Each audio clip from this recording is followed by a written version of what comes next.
सुप्रभात। देखिए छात्रों, हम यह नुक्कड़ नाटक देख रहे थे। उसमें आ म अनमोल ज़िंदगी, इस नाटक को हम देख रहे थे। उसमें से पहला दृश्य जो है वो हम लोगों ने देख लिया है कि यह ब्लड डोनेशन कैंप लगा हुआ है।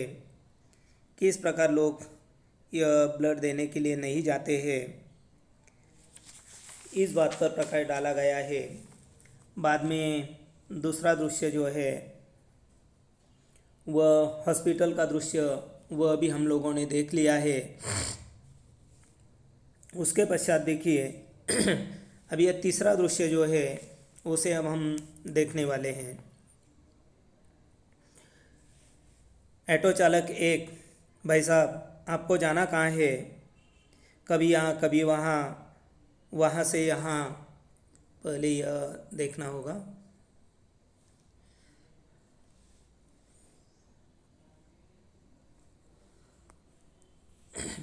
अब यहाँ देखिए तीसरा दृश्य।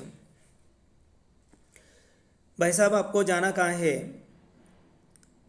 कभी यहाँ कभी वहाँ, वहाँ से यहाँ, फिर यहाँ से वहाँ। पूरी दिल्ली के दर्शन करा दिए आपने। आपको जाना कहाँ है? लो, मैंने ऑटो स्टैंड पर गाड़ी रोक दी है। आखिर आप चाहते क्या है? यानी यह पहला ऑटो यानी रिक्शा का जो ड्राइवर है, चालक है, वह कहता है कि भाई साहब आपको आखिर जाना कहाँ है? यहाँ जाते वहाँ जाते, फिर यहाँ से वहाँ, इधर उधर पूरी दिल्ली के दर्शन करा दिए, लेकिन कहीं भी आप रुकने का नाम नहीं ले रहे हैं। अब मैंने गाड़ी रोक दी है, आखिर आप चाहते क्या हैं? इस पर यह दूसरा ऑटो चालक क्या कहता है वो देखिए। यार बुरा मत मानना, लगता है इसकी नई नई शादी हुई है और आज इसने बीवी को रामलीला दिखाने जाने का वादा किया होगा। यह वक्त पर नहीं पहुंचा तो इसका लंका दहन हो जाएगा। अब यह दूसरा जो है, दूसरा ऑटो चालक कहता है कि यार मेरी बात का बुरा मत मानना, लगता है कि इसने अभी नई नई शादी की हुई है और आज इसकी पत्नी के साथ, या इसने अपनी पत्नी को रामलीला दिखाने का वादा किया होगा लेकिन यह वक्त पर अपने घर पर नहीं पहुंचा होगा और इसीलिए अब उसका लंका दहन हो जाएगा और इसलिए उसे घर जाने का डर लग रहा है। इस पर यह तीसरा ऑटो यानी फिर यह पहला ऑटो चालक क्या कहता है देखिए। कुछ बोलेंगे भी क्या हुआ, मेरी माँ की तबीयत खराब है, उन्हें खून की सख्त ज़रूरत है, हर जगह खून के लिए भटक रहा हूँ लेकिन कहीं नहीं मिल रहा है। और तब यह जो आदमी है, आदमी कहता है कि देखिए मेरी माँ बीमार है, उसकी तबीयत खराब है और उन्हें सख्त खून की ज़रूरत है। हर जगह मैं खून के लिए भटक रहा हूँ लेकिन कहीं भी यह खून का इंतज़ाम नहीं हो रहा है। फिर यह पहला ऑटो चालक जो है वह क्या कहता है देखिए। वह कहता है यानी यह दूसरा आदमी, दूसरा ऑटो चालक, आप तो ठीक ठाक काम धंधे वाले लगते हो, ब्लड खरीद क्यों नहीं लेते? तब यह दूसरा ऑटो चालक जो है वह उसे कहता है कि अरे आप तो बहुत ही ठीक ठाक धंधे वाले लगते हो, तो फिर आप खरीद क्यों नहीं लेते? इस पर यह आदमी क्या कहता है देखिए, कहाँ से खरीदें? जितना पैसा था वह हम पहले ही लगा चुके हैं। जिन लोगों की हमने मदद की उन लोगों ने भी मुंह मोड़ लिया है। यहाँ पर एक मुहावरा है, मुंह मोड़ लेना का मतलब होता है नाराज होना। जब यह दूसरे ऑटो का चालक, जब उन्होंने कहा कि अरे आप तो बहुत ही ठीक ठाक अच्छे धंधे वाले लगते हो, तो फिर आप ब्लड क्यों नहीं खरीद लेते? तब उन्होंने कहा कि देखिए कहाँ से खरीदे, जितना मेरे पास पैसा था वह सारा माँ की बीमारी के लिए, दवा दारू के लिए खर्च हो चुका है। जिन लोगों ने हमसे पहले मदद की थी अब उन लोगों ने भी हमसे मुंह मोड़ लिया है, वे भी नाराज़ हो गए हैं। इस पर यह ऑटो चालक यानी पहली रिक्शा का ड्राइवर या चालक क्या कहता है देखिए, साहब मैं खून दूंगा, चलिए कहाँ जाना है?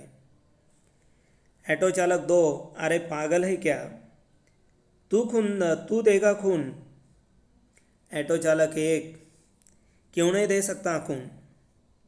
माना कि मैं गरीब हूँ, एक ऑटो ड्राइवर हूँ, तो क्या मैं खून नहीं दे सकता? अब यह पहला ऑटो वाला जो है वह कहता है कि चलिए साहब, उस आदमी से कहता है कि चलिए, कहाँ आपकी माँ है, कौन से अस्पताल में है, वहाँ जाकर मैं आपको खून दूंगा। तब यह दूसरा ऑटो ड्राइवर कहता है कि अरे तू क्या पागल हो गया है क्या, तू खून देगा? तब यह पहला रिक्शा वाला जो है वह कहता है कि क्यों नहीं दे सकता। माना मैं गरीब हूँ, एक ऑटो ड्राइवर हूँ, तो क्या मैं खून नहीं दे सकता? इस पर वह आदमी क्या कहता है, देखिए भाई साहब, मैं आपका एहसान कैसे भूलूंगा। मदद करना तो कोई आपसे सीखे। जब हमारे अपनों ने मुंह मोड़ लिया, तब पराये होकर भी आप हमारी मदद कर रहे हैं, आपका शुक्रिया। जब यह पहली रिक्शा का ड्राइवर जो है, उन्होंने जब कहा कि चलिए मैं आपकी माँ के लिए खून दूंगा, यह सुनकर पहला आदमी बहुत ही खुश हो जाता है और वह कहता है कि देखिए मैं आपका यह एहसान, यह उपकार जो है कभी भी नहीं भूलूंगा। अगर किसी की मदद करना हो तो कोई सीखे तो वह आपसे सीखे। जब हमारे अपनों ने मुंह मोड़ लिया है, लेकिन आप तो पराये होकर भी हमारी मदद कर रहे हैं, आपका लाख लाख शुक्र है। फिर यह गीत जो है, छठवां गीत, बूंद बूंद मिलने से बनता एक दरिया है, बूंद बूंद मिलने से बनता एक दरिया है, बूंद बूंद सागर है, वरना ये सागर क्या है। समझो इसे, समझो इस पहेली को, बूंद हो तो बूंद हो अकेली तो एक बूंद से या एक बूंद जैसे कुछ भी नहीं। हम औरों को छोड़े छोड़े तो मुँह सबसे ही मोड़े तो तन्हा रह ना जाए। देखो हम भी कहीं क्यों ना बहाए मिलाकर हम धारा। तात्पर्य यह है कि यहाँ पर उन्होंने बताया दरिया, दरिया यानी समुद्र, पहेली, पहेली का अर्थ होता है जिसे हम मराठी में कोड म्हणतो। तो इस प्रकार यानी एक एक बूंद मिलने से यह दरिया, एक नदी या समुद्र बन जाता है। अगर यह बूंद बूंद नहीं है तो सागर भी क्या है। सागर यानी एक एक बूंद जमा होकर ही सागर बनता है। तो इस प्रकार का यह आगे जो सूत्रधार क्या कहता है, देखिए, ब्लड डोनेशन का मतलब किसी की ज़िंदगी को बचाना है। जितनी ज़रूरत किसी की जान बचाने के लिए ऑक्सीजन की है, उतनी ही ज़रूरत वक्त आने पर रक्त की भी होती है। अगर आप किसी को नई ज़िंदगी देना चाहते हैं तो समय पर रक्तदान करें। सिर्फ रक्तदान रक्तदान सिर्फ दान नहीं, जीवन का दान है। और इसके माध्यम से यह लेखक या सूत्रधार जो है वो बताना चाहते हैं कि यह ब्लड डोनेशन का मतलब किसी की ज़िंदगी को बचाना है। क्योंकि अगर हम ब्लड डोनेट करते हैं तो निश्चित रूप से उस ब्लड से, उस खून से किसी की ज़िंदगी, किसी के प्राण बच सकते हैं। जितनी ज़रूरत किसी की जान बचाने के लिए ऑक्सीजन की है, आपको मालूम है कि अगर ऑक्सीजन नहीं है, अभी तो आपने यह कोरोना की वजह से आपने देख लिया, कोरोना में सबसे ज़्यादा अहम चीज़ अगर कोई है तो वह ऑक्सीजन है। क्योंकि यह जो कोरोना वायरस का जो विषाणु है वह कभी कभी लंग्स पर अटैक कर देता है, तो वह उनका श्वसन मार्ग खराब कर देता है और उन्हें ऑक्सीजन की ज़रूरत होती है। और हर आदमी को ज़िंदा रहने के लिए ऑक्सीजन की ज़रूरत होती है। उतनी ही ज़रूरत रक्त की होती है, लेकिन वह कब? वक्त आने पर। अगर आप किसी को नई ज़िंदगी देना चाहते हैं, किसी की जान बचाना चाहते हैं, तो समय पर रक्तदान कीजिए। रक्तदान यह सिर्फ दान नहीं है, तो यह जीवन दान है। क्योंकि आपके खून से, आपके रक्त से किसी की जान बच सकती है, तो उनकी जान अगर बच जाती है तो उनके लिए वह जीवन दान ही है। अब स्टोरीज देखिए। अभिनेता एक, मैं एक एथलीट हूँ। 4 महीने पहले मैंने एक कैंसर पीड़ित 3 साल की बच्ची को रक्तदान किया। यकीन मानिए, उस वक्त जो खुशी और सुकून मुझे मिला वह मेरे किसी भी अचीवमेंट और मेडल से बढ़कर है। अब यहाँ पर एक अभिनेता जो है वह बताता है कि मैं एक एथलीट हूँ। 4 महीने पहले मैंने एक कैंसर पीड़ित 3 साल की बच्ची को मैंने रक्तदान किया, और जब मैंने वह उस लड़की को रक्तदान किया उस वक्त मुझे जो खुशी मिली, जो सुकून मुझे मिला, वह सुकून, वह खुशी मुझे ज़िंदगी में जो भी मैंने अचीवमेंट और मेडल मैंने पाए हैं उन्हें पाने में भी मुझे इतनी खुशी नहीं हुई, उतनी खुशी मुझे उस 3 साल की लड़की को रक्तदान करते वक्त मिली थी। फिर यह स्त्री अभिनेत्री देखिए, जब हमारे यहाँ ब्लड डोनेशन कैंप लगा था तो मैंने अपने पति के सम्मुख ब्लड डोनेट करने की इच्छा जाहिर की। शुरुआत में वे इतने सपोर्टिव नहीं थे, लेकिन मैंने उन्हें समझाया। मैंने रक्तदान किया, मन को अच्छा लगा। जब पिछले महीने मेरे पति को डेंगू हुआ, उन्हें खून की ज़रूरत पड़ी, उस वक्त मेरा ही डोनर कार्ड उनके काम आया। अब देखिए, एक स्त्री अभिनेत्री जो है, पहले अभिनेता ने देख लिया कि उन्होंने भी यह एक 3 साल की कैंसर पीड़ित लड़की को उन्होंने रक्तदान किया था, तब उन्हें जो खुशी मिली थी, ऐसी खुशी ज़िंदगी में जो भी अचीवमेंट हुई है उससे उन्हें नहीं मिली है। फिर यहाँ पर यह स्त्री अभिनेत्री जो है, और उनके यहाँ कोई ब्लड डोनेशन कैंप लगा हुआ था, और उन्होंने अपने पति को कहा था कि मैं ब्लड डोनेट करना चाहती हूँ। लेकिन शुरू में उनके पति महाशय जो है ब्लड डोनेट करने के पक्ष में नहीं थे। वे नहीं चाहते थे कि उनकी पत्नी ब्लड डोनेट करे, लेकिन पत्नी ने अपने पति को समझाया, तब वे मान गए और उन्होंने रक्तदान किया। तब उनके मन को भी अच्छा लगा। लेकिन अब पिछले महीने में उनके पति महाशय बीमार पड़ गए थे, उन्हें डेंगू हो गया था, और उस वक्त उन्हें खून की सख्त ज़रूरत थी। और तब उन्होंने पहले जो ब्लड डोनेट किया था, तब उन्हें वह डोनर कार्ड मिला था। वह कार्ड उनके काम में आया था, यानी उनके पति को ब्लड आसानी से मिल गया था। अब यहाँ पर सूत्रधार देखिए, जब भी हमारे आसपास ब्लड डोनेशन कैंप लगता है या ब्लड डोनेशन की बात आती है तो हम बहाने बनाते हैं, डरते हैं। क्या यही डर हमारी ज़िंदगी की उम्मीदों की रीढ़ को नहीं तोड़ रहा? क्या हमें आगे बढ़कर इंसानियत के लिए, ज़िंदगी के लिए दूसरों की मदद नहीं करनी चाहिए?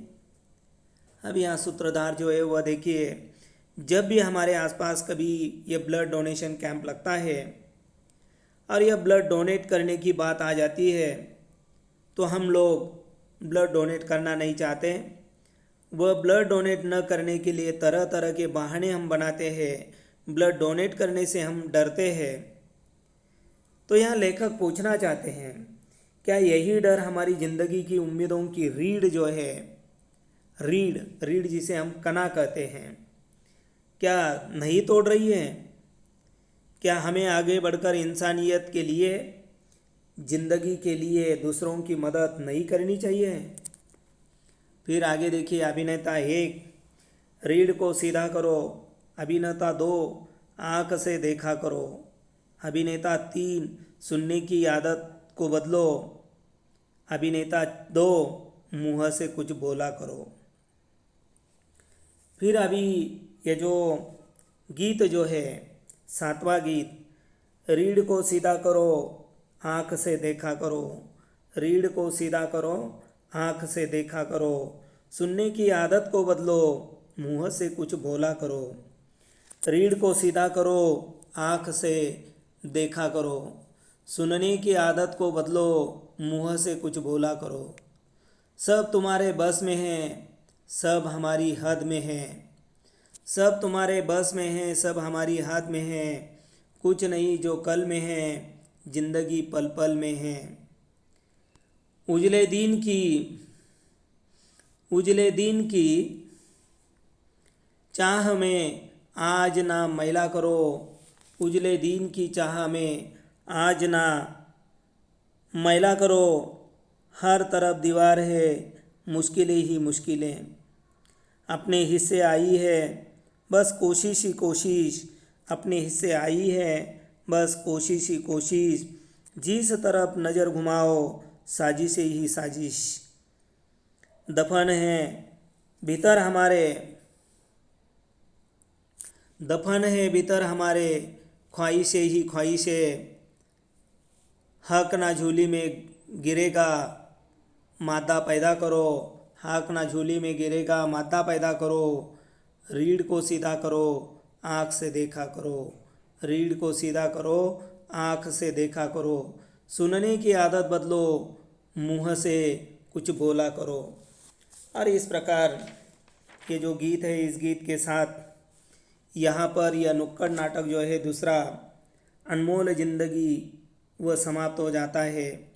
अभी आप लोगों ने देख लिया है कि नुक्कड़ नाटक जो है किसी भी गली के कोने पर, चौराहे पर, यानी यह 2-4 लोग, 8-10 लोग एक साथ आ जाते हैं और किसी विषय को लेकर वे लोगों में जन जागृति पैदा करते हैं। और ये नुक्कड़ नाटक के माध्यम से लोगों को ज्वलंत समस्या पर प्रकाश डालने का काम किया जाता है।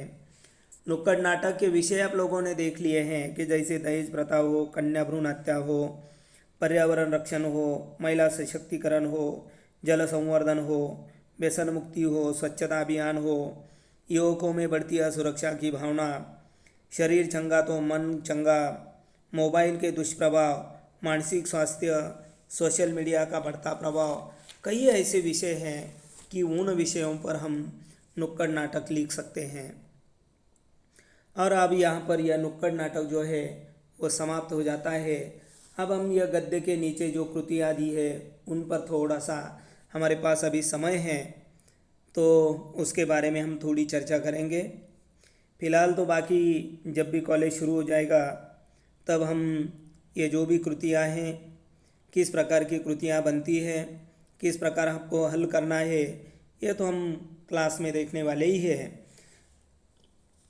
लेकिन आज थोड़ा भाग था इसीलिए समय है। अब यहाँ देखिए, विधा पर आधारित जो एक सूचना के अनुसार कृतियाँ कीजिए, और उसमें एक है लिखिए नुक्कड़ नाटक के उद्देश्य। उसमें 3 क ख ग दिए हैं। तो क में आप लिख सकते हैं राजनीति, समाज और साहित्य में संतुलन बनाए रखना, नुक्कड़ नाटक के उद्देश्य। फिर बाद में जड़ मानसिकता को तोड़कर लोक शक्तियों की पहचान कराना। और ग में लिख सकते हैं सामान्य व्यक्ति की समस्याओं को जनसाधारण की भाषा में सहजता और सरलता के साथ लोगों तक पहुंचाना। बाद में नुक्कड़ नाटक के विषय, अभी मैंने नुक्कड़ नाटक के विषय बताए थे, उसमें से कौन से भी 4 यहाँ पर लिखने हैं। जैसे जल संवर्धन, कन्या भ्रूण हत्या, पर्यावरण रक्षण, स्वच्छता अभियान, कई जो भी है वह विषय। बाद में नुक्कड़ नाटक के उपयोग, 1 यानी क, अनिष्ट रूढ़ियों और परंपराओं पर चोट करना। ख, अव्यवस्था के प्रति असंतोष व्यक्त करना। और ग, जन सामान्य को उनके अधिकारियों के प्रति सचेत करना। इस प्रकार ये नुक्कड़ नाटक का उपयोग हम कर सकते हैं। बाद में यह नुक्कड़ नाटक की विशेषताएं, क, विशेषता और उसका स्पष्टीकरण देना है। इसकी पहली विशेषता जो है वह तात्कालिकता है। स्पष्टीकरण देखिए, नुक्कड़ नाटक का लेखक किसी तात्कालिक ज्वलंत समस्या को लिखकर उसकी प्रस्तुति करता है ताकि उस विषय के प्रति लोगों में जागरूकता निर्माण हो। दूसरी विशेषता है गतिशीलता। उसका स्पष्टीकरण देखिए। नाटक के विषय का चयन करते हुए इस बात का ध्यान रखा जाता है कि इसकी प्रवाहमयी धारा में विषय, पात्र तथा दर्शक तेजी से गंतव्य की ओर बढ़े। बाद में ग विशेषता देखिए, अचूक लक्ष्य। स्पष्टीकरण देखिए।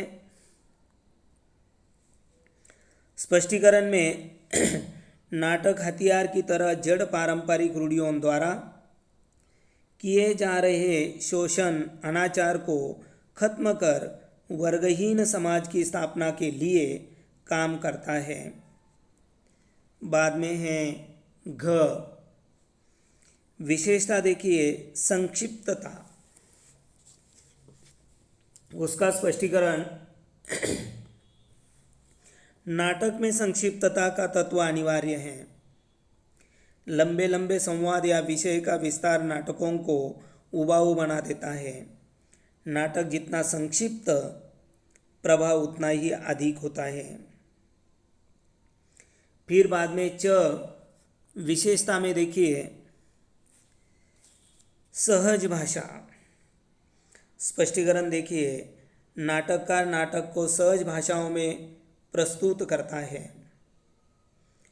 20-25 मिनट में किसी गंभीर समस्या का जनभाषा में प्रस्तुतिकरण नुक्कड़ नाटक की रोचकता को बढ़ाता है। बाद में है विशेषता जो है 6 में व्यंग्य शैली। स्पष्टीकरण देखिए, नाटक को व्यंग्य शैली में प्रस्तुत करके उसे और अधिक रोचक बना देता है। इस प्रकार ये विशेषताएं जो है उसे हम लोगों ने देख लिया है। बाकी जो भी है उसे आपको क्या है किताब में देखकर उसे हल करना है। अब यहाँ पर यह नुक्कड़ नाटक जो है, यह गद्य यहाँ पर समाप्त हो जाता है। अब आगे इसके पश्चात हिंदी में उज्ज्वल भविष्य की संभावनाएं तो हम लोगों ने देख लिया है। इसके बाद जो भी आएगा उसके बारे में हम कौन सा गद्य लेना है उसके बारे में सोचेंगे और उसे हल करेंगे। अब हम तब तक के लिए रुकते हैं। आप सभी के लिए धन्यवाद।